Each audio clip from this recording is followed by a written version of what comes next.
They get a raise? What programmers do when their program runs, they get a raise? Not the same thing. All right, so imagine, if you will, if you needed to read in 100 values. Do we have a way to read in 100 values? Yeah, it depends on how I ask that question. I said 100 values. Yes, we have had a way of getting in 100 values before, and we could do things like we could add them all together, we could keep a running total, or we could multiply them all together. But what if I wanted to input 100 values, and then I needed to do something with those 100 values, like put them in order, put them from smallest to biggest? Could I do that? I could read in from a file, but how would I store those 100 values? You would have to use some for loop and if statements. Well, basically I have a choice at this point. Option number one is, if I need to read in 100 values, I could create 100 variables. I could have value 1, value 2, value 3, all the way up to value 100, and I could read in 100 values that way, couldn't I? Not very efficient, but we could do it. Option number two is to use an array. So anybody know what an array is?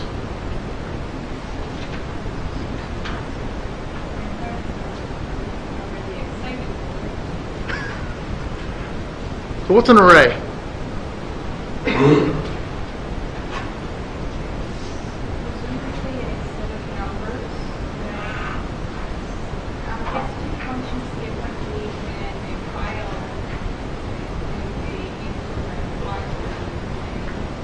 Definitely different from a file. Chris? It's a variable that can hold more than one value, and it holds those in different memory locations. So we could create, if we had a program, we could create an array to hold 100 values. To define an array, you need three things. You need variable type. So what kind of variable types could it be? Int, double, float, char, could be character. Could we do string? I think you can do string, although that's weird because string is already, in a sense, an array. The string holds multiple characters, but I think you could do the string. Anyway, you need variable type. Then you need the array name. And then you need the size of the array. So to define an array, you always need three things: type, name, and size.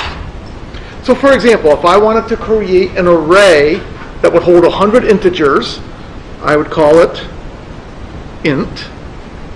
And then I would need to give it a name. What do we want to call an array that will hold 100 integers? Hund int. Okay. And then I need to give it size. And to give it size, we use square brackets, like so. So this would define an array called hundint.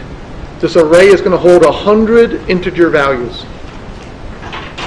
And the way this works, what this really does in the computer, it sets up 100 memory locations all right next to each other. So it's kind of creating one variable that holds 100 different memory locations. But those memory locations are consecutive, all right in a row, which in programming is a good thing, because when memory locations are sequential, it makes it easier for the computer to find them when it has to call them up and use them. So again, using this is going to be more efficient and faster than using 100 different variables. All right, well, let's start with something smaller than 100 different things. Let's start with something that only holds maybe 6. All right, so I want int. I'm going to call it, I don't know, 6int.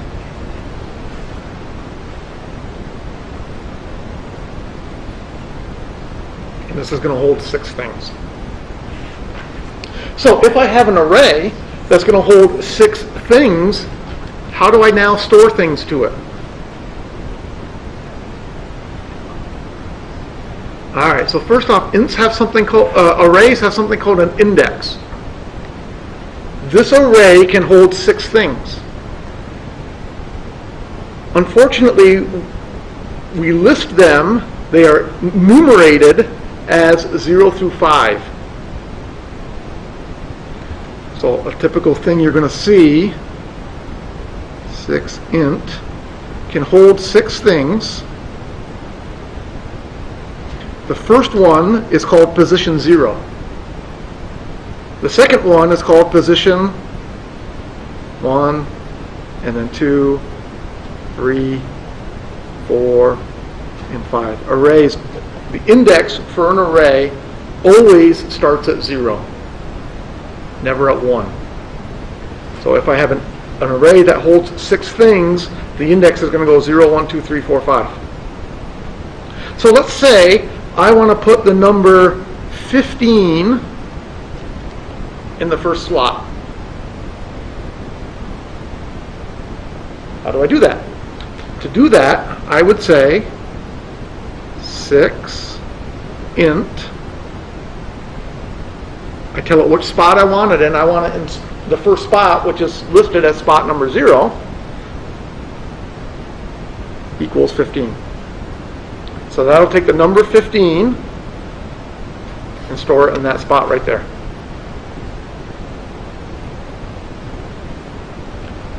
What if I want to put the number -12 right there? What would I have to write? 6 int. Which of the memory locations is that? That's the 4th memory location. Equals -12. What's going to be in the other spots?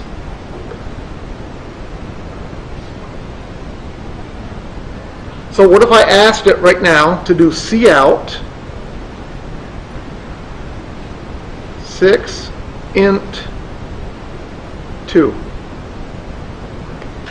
What will the computer print? It will not print, well, it might print 0, but probably not.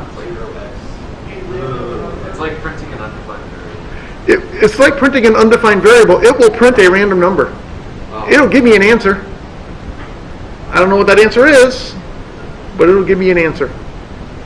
Until I store something there, there's garbage in that spot. Because this is a memory location, it's probably been used by the computer before. There was something in that memory location before. We don't know what it was, but it'll find that memory location and it'll say, oh, okay, here's an answer.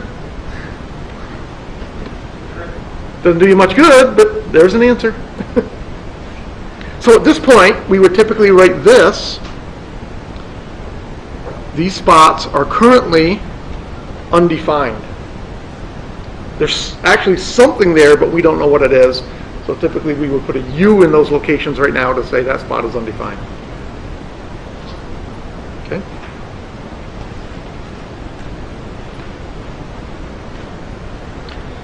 Now, let's say I did something different.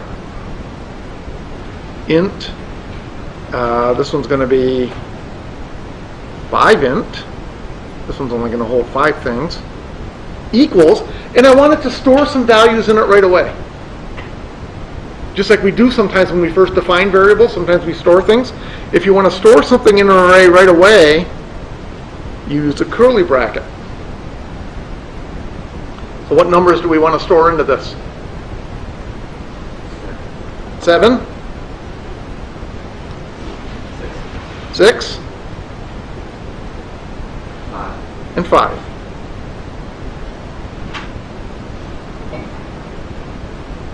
Semicolon.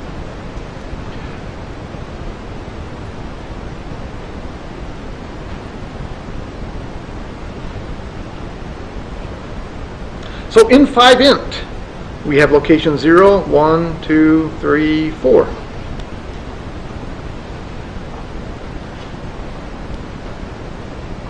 So So right now, what's in location 0? 7. What's in location 1? 6. What's in location 5? I give away the answer. What's in location 2? 5. What's in location 5? There is no location 5. There's nothing there. What's in location 3? 0. What's in location 4?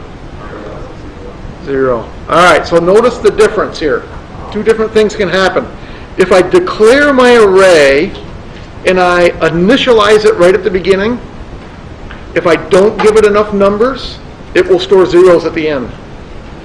However, if I just declare an array and I give it some numbers later, it will have garbage in the other spots. That's kind of a weird thing, something you need to get used to, that sometimes you get garbage, sometimes you get zeros, depending on how you code it. Chris? If you put too many variables or numbers in when you initialize it, will it just cut off the last one? That's a very good question. I don't know. So his question is, what if I said int 3int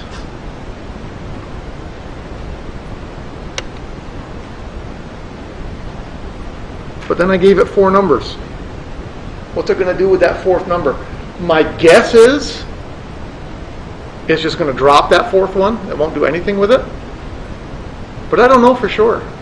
In a minute here we'll pull up the computer and we'll try that and see what it does. It's a good question. I don't know. I've never tried it. We'll find out.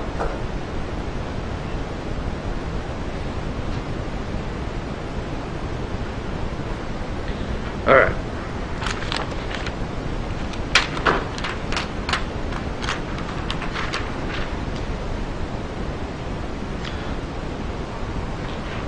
So we're going to define an array. It's going to have integers. Int, I'm just going to call it new array. And it's going to hold 10 things.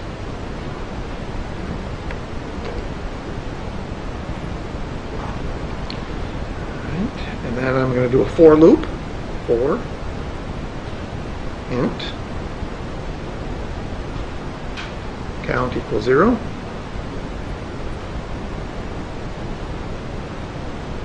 Count less than or equal to 9.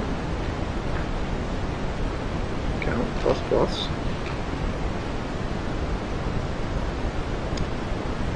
New array bracket count equals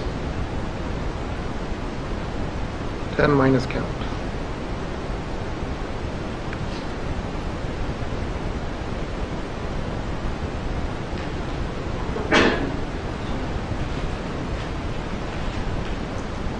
All right, so we defined this new array, and then we run this for loop. But what does this for loop do?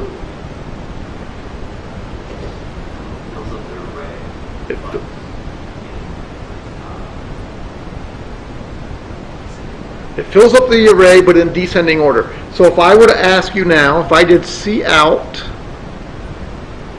new array 0, what's that going to print? It's going to print just the number 10, because when count was 0, new array of 0 got the number 10 minus 0. So this would print the number 10. What if I did cout new array 5? What would that line print? 5? 6? 4? 5? Well, it's definitely a number between 0 and 10. So all the answers I've heard are potentially correct. Well, it starts on 0. No, it is 5. And then when it goes, when the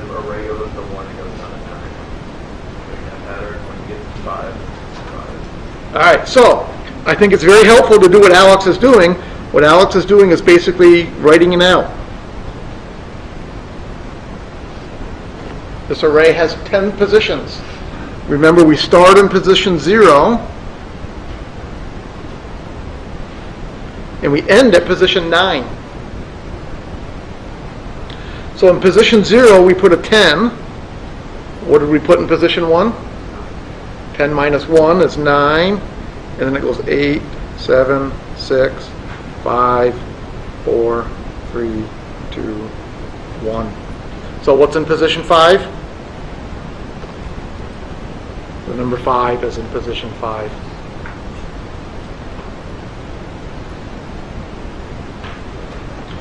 What if I want to print the third element? What's the command you would use to print the third element? I don't see out. New array. What number goes there? 2. Right. So you got to be careful of that. If I tell you to print the third element, we start at element 0. So this is 1, 2. There's the third element right there. And that always goofs people up. That if I say print the third element, your index is the number 2, because we start our list at 0. Why they chose to start the list at 0, I don't know. But they did. That's the way it works. Questions on that?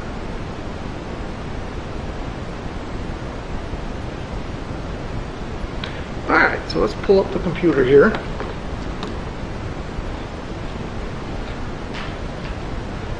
And we'll try some things.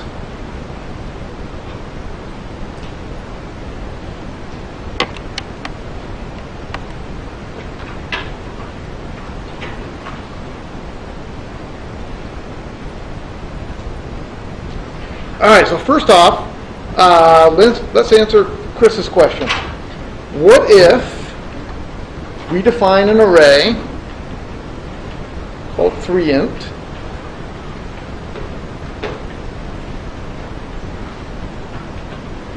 but we give it 4 values?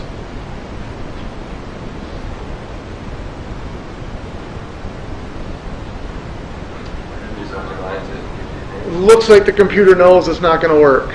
That's correct. Because, try it anyway. All right. Well, I don't even think it's going to compile.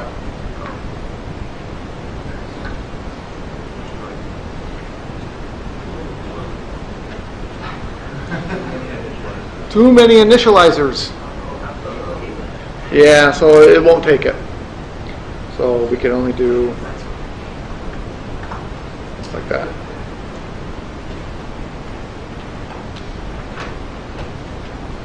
Well, so,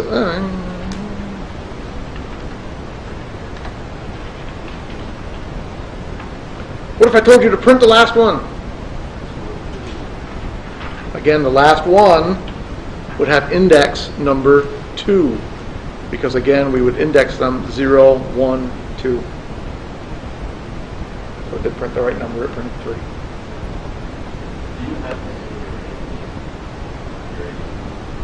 No. We were just doing it because it was an integer array. So we were calling it int, 3int, because it was 3 integers. No, I could just call it 3, I think.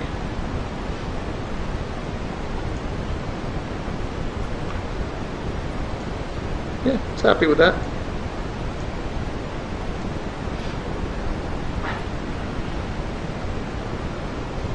Can you call it array? I don't think so. I think... Oh, what happened?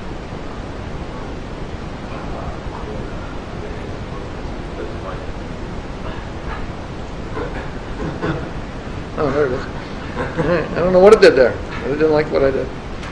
I don't think you can use the name array. Array is, you see it turns blue. Or it did at first. Array is a special name. I don't think you can call an array array. unfortunately. Turn black.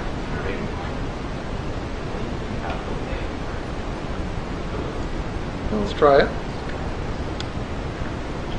All right, so let's say we want to store a value into this array called array 8. So we'll do a CN. Which spot do we want to store? First, the last, one of them in the middle? Fourth spot.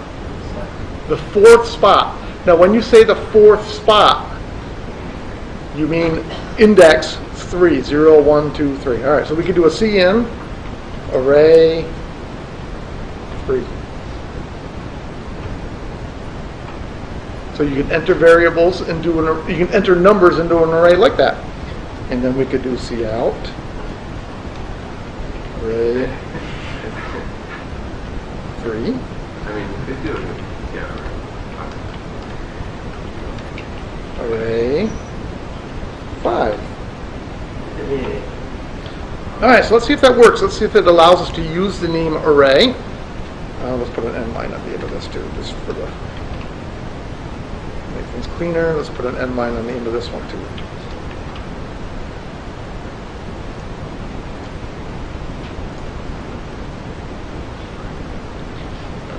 Six. So it printed the number 6. That's the one we printed in. But in memory location number 5, it has that interesting number. Well, again, there's something there, but we don't know what. Hey, it's got a 0 in it. And it does have a 0 in it. Yeah. But again, let's put an initialization here. Even if I just define the first spot to be the number 7, it should now fill in zeros for all the other spots, except for 3, because we're going to type a number in for spot 3. Type in 7 again. So now it does say 0. Using an array does that. Okay.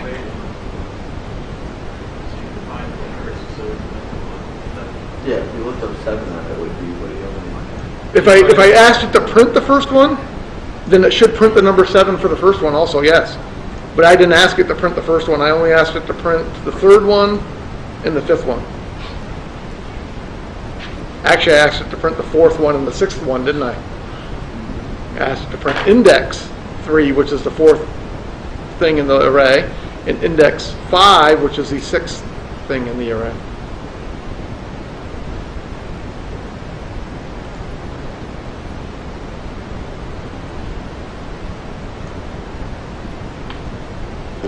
Okay, so let's say we wanted to write a short program. This program is going to allow the person to enter some numbers. How many numbers do you want to enter? 12. And then print them in the reverse order. 12's okay. Somebody said 1200. That's too big. All right, so I want to allow the person to enter 12 numbers and then print those numbers in reverse order. So what do we need in order to enter 12 numbers? We either need 12 different variables or one array that holds 12 different things. I think using an array would be much more efficient. Our numbers, are we going to be decimals or just integers? Let's do integers to make it easy, all right? What do we want to call our array? 12. And it's going to hold 12 things. All right. Now what do I need to allow the person to enter 12 values? A for loop, all right? So I'll make another variable called loop. For. Where does loop start? Loop starts at 0 because our first index is index 0. Where does loop end? less than or equal to 11, because again, if we have 12 things, it's going to go 0, 1, 2, 3, 4, 5, 6, 7, 8, 9, 10, 11 will be the last one. So we ended at 11.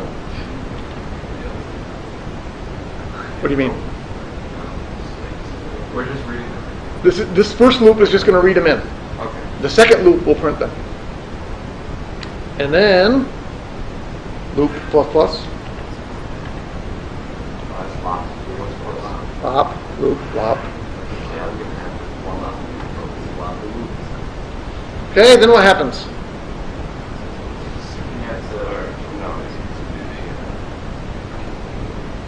Cn,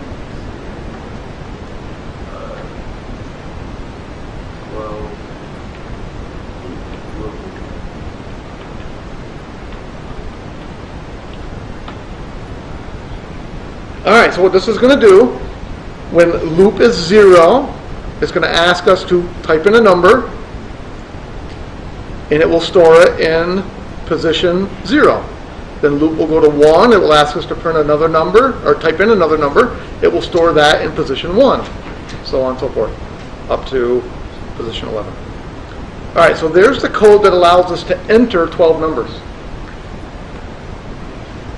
Now, how do I print the 12 numbers in the opposite order from which I entered them? Another for loop. I'll use loop still. Loop's going to start at 11 so that I print the last one first. Loop will run as long as we're greater than or equal to 0. Loop minus minus.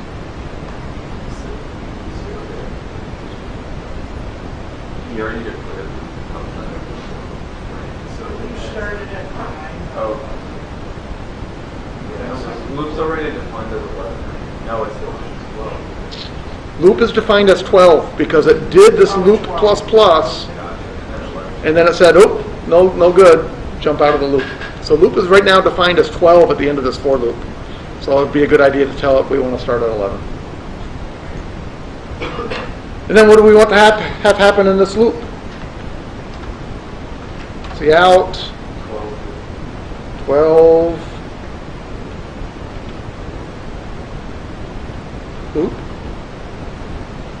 Do we want the 12 numbers all on the same line? Or do we want them on 12 different lines? So just put a space.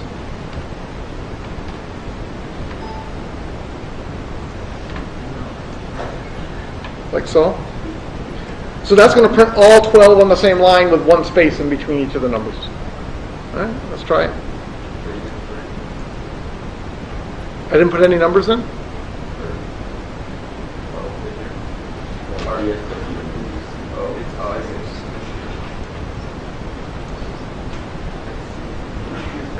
All right, give me 12 numbers. 8, 6, 7, 5, 309. Yes. 28. 28. 44. 4. 44. How many numbers is that? 1, 2, 3, 4, 5, 6, 7, 8, 9. That's 10. 22. 56. 56 and 42. 90. I picked one. 8, 6, 7, 5, 3, 0, 9. Oh yeah. 28, 4, 5. So I printed them in the reverse order.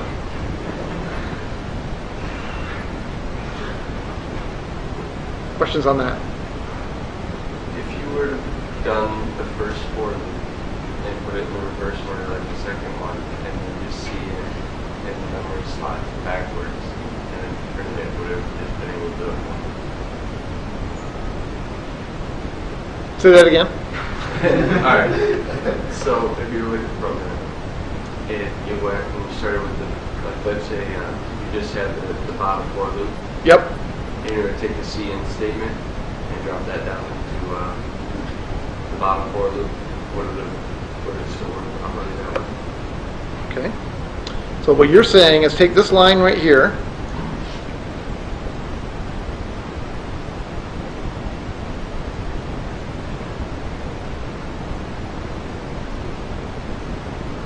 put it here.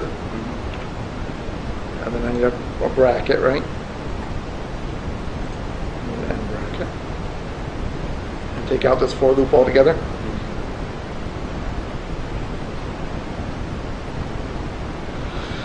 All right, well, let's see. That's going to do something. What's it going to do? It's gonna output it as you would. Whatever I type in, it's going to print it, yeah. Oh yeah, but it would still give it to you. I don't know. I get the position. Well, if I type in 8, it's going to print 8. If I type in 7, it's going to print 7. Oh, we forgot 6. 8. Yeah, and all that does is print exactly what I type in. So no, I think we have to do it in 2 different loops. I think you need one loop to input all the numbers, and then another loop to output all the numbers.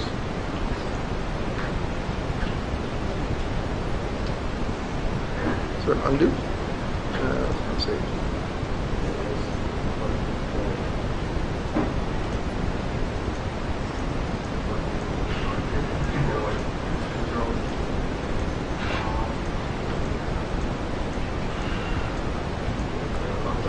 There we go. What would I do differently if I wanted to print the 12 numbers on 12 different lines? I would just need an end line there. All right, so let's try that again, make sure that works. 8, 6, 7, 5, 3, 0. 8, 6, No, 7, you didn't hit enter. So you could- 3, 0. Yeah, I didn't hit enter, so I could, if I screwed it up, I could keep going. What did you keep? 44. I was 47. How many is that? I think we need one more. 347. 7. Yeah. Look at that. All right, so print them in reverse order, but print them vertically that time. We said 42. All right, now, what if I want to use a function, and I want to pass arrays in a function? How do we do that? We gotta make function from. All right, so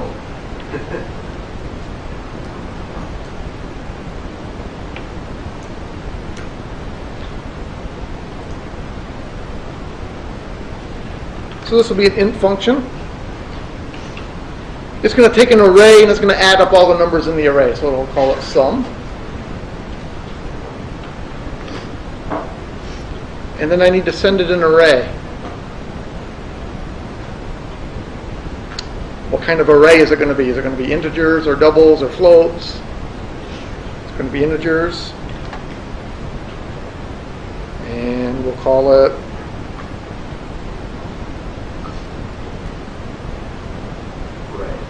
array. And how many numbers is it going to hold? 56.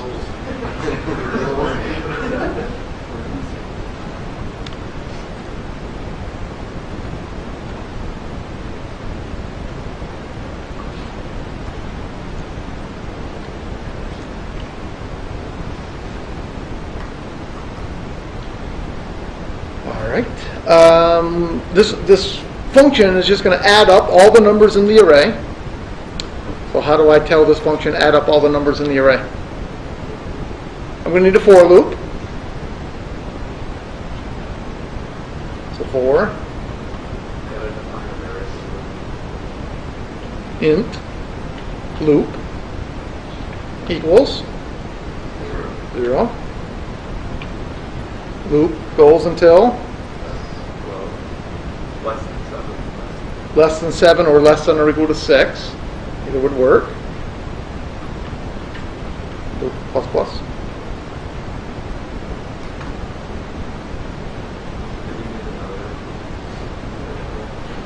Do I need another variable? What do I need another variable for? I'm going to return it at the end, but I have to add them all together first and then return it at the end. So yes, I do think I need another variable. I'm going to need a variable that I'm going to call total. I'll go back and define total in a minute.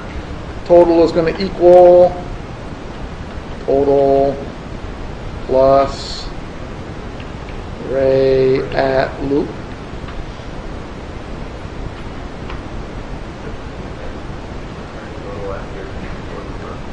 Return total when that's all done. Okay, but up here I need to define total, right? Int total, and I better initialize it to be 0. Put it at 0. So I think there's a function that will add up all the numbers. The for loop will add up all the numbers, and when it gets all done, it will return it.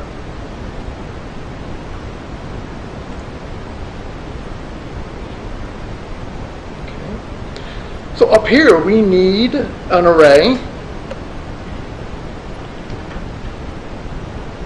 Need a name?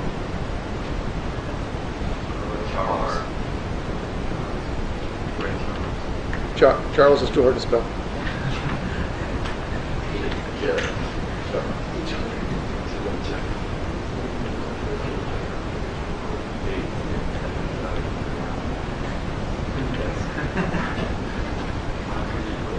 And that happens to be 7 things. Should have known that, right? A phone number is always 7 digits, right? I shouldn't have had to count. That was silly. Okay. So now I wanted to add all those numbers, and I guess I just wanted to print all the answers, to print the answers. So how would I tell it, add those numbers and print the answer for me? Cout. Sum.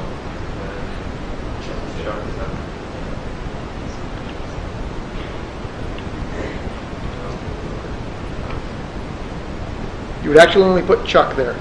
You only give it the variable name. So if Chuck was more than 7, would it only be the first 7 for that? So that's a good question. What if Chuck was more than 7? Or what if this was less than 7? What would it do? Probably give us an error. We'll try it in a minute. Let's run this first. Let's see, what should they add up to? 10, 24, 38, I think.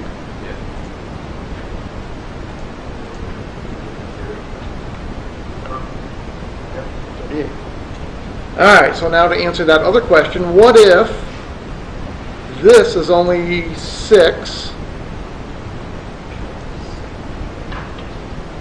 You have to change it to the first one.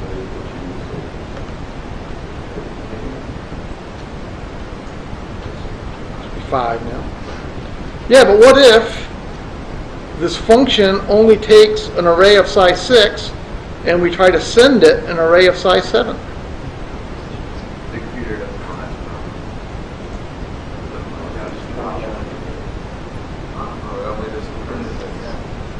Wait, but if you do the while loop that has 6, so it will compute for 6, so it will have 6. For loop at the bottom. So let's say I left a for loop at 6. Yeah.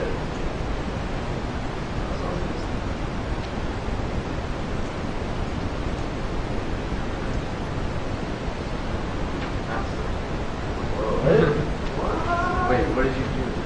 I don't know. Well, he told it to read in. It read in all the numbers. So what did you do? I don't He know. changed the total. You changed the total. That's correct. Why did it change the total? He did another round. It read in the last number. It read in the last number. How could it possibly read the last number when this is only supposed to be an array of 6, but I sent it 7 numbers? What's that? Start from 0 to 5?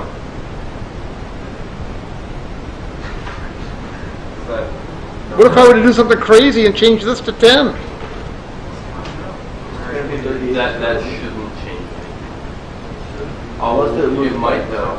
Oh, Yeah, because it's gonna read in all the Well, those crap weren't numbers. defined before. All right, so now I gave it too many and it read some garbage. That's correct. So what's happening here, the reason that this worked when this was still a 6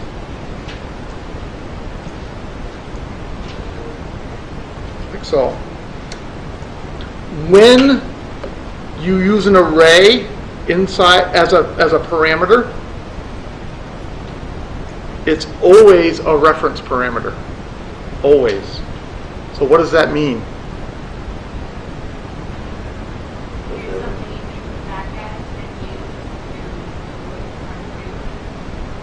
That's true too. That's not what I was going for. It means that when it sends this, it's not actually sending the numbers, it's sending the memory locations. That's what a reference variable does. It sends memory locations. So it really doesn't matter how big this one is, because when I do this function call, it sends these 7 memory locations to the function. So if I say this is only going to be 6, but I send this, it's going to send 7 anyway. It's always a reference variable, which is risky. Risky in the sense that if I did something down in this function that changed a number in the array called Ray,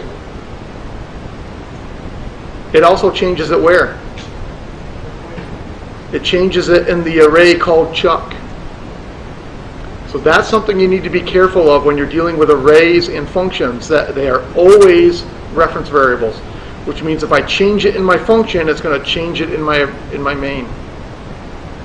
And that's something that you don't want to have happen sometimes. Sometimes you do, sometimes you don't. But be careful of that. All right, so that's what's happened. Even though we only told it, I only want to use 6, it'll still let me send 7.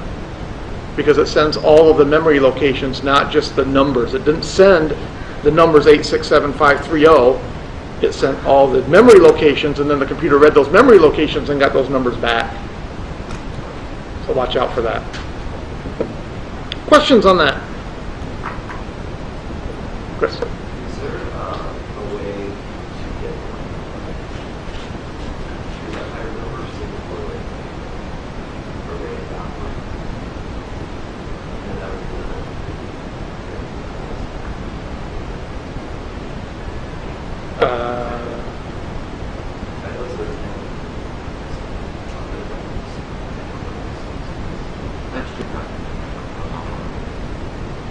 All right, so that's 2 separate questions. So is there a way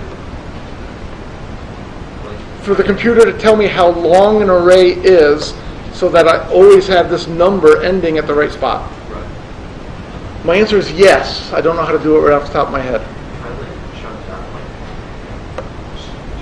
See how chunked out like. Oh wait, yeah. See how chunked out.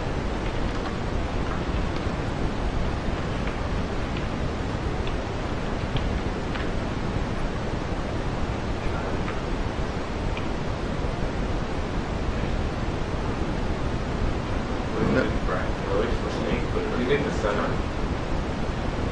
Oh, that would. Well, that would be redundant, because if I know it's 7, then I know it's 7. I don't. What if you use brackets instead? I wonder if maybe.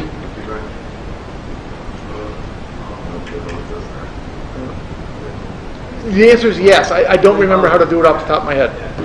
Second question that was asked: what if I'm reading values from a file, and I don't know how many there are? What can you do?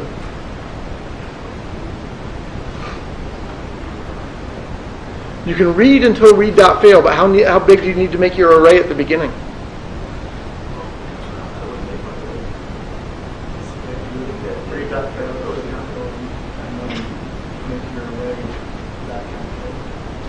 But if you've already read and you've counted, how are you then going to read them again to store them into the array? Go back. You somehow need a pointer that tells it to go back to the beginning of the file and read again. Yeah. That's true. Should probably beginning. One option is to make your array really big so that you know it has more than your number of data values.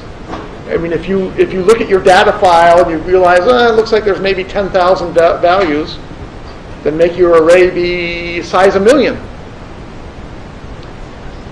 But that's wasteful, correct. That's inefficient and wasteful. There is a different way to create an array of dynamic length. And so then you can read and store and read and store, and then at the end, it'll just be the length of however many values it read. And I don't know how to do that right off the top of my head either. But I know I have that written down somewhere, so I will bring that in next time and we'll look at that. How do you make a array of dynamic length so that it can change based on how many values you have to read in?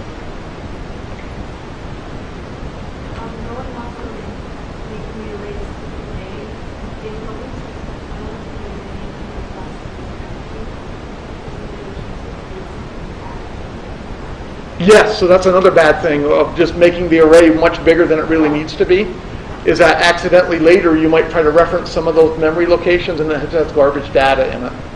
So you really don't want to do that. I mean, it's one possibility, but it's a bad choice. It would work as long as you were careful, but not a good thing. All right, so we'll look at those two things next time. And then we'll look at two-dimensional arrays next time also. Where's those?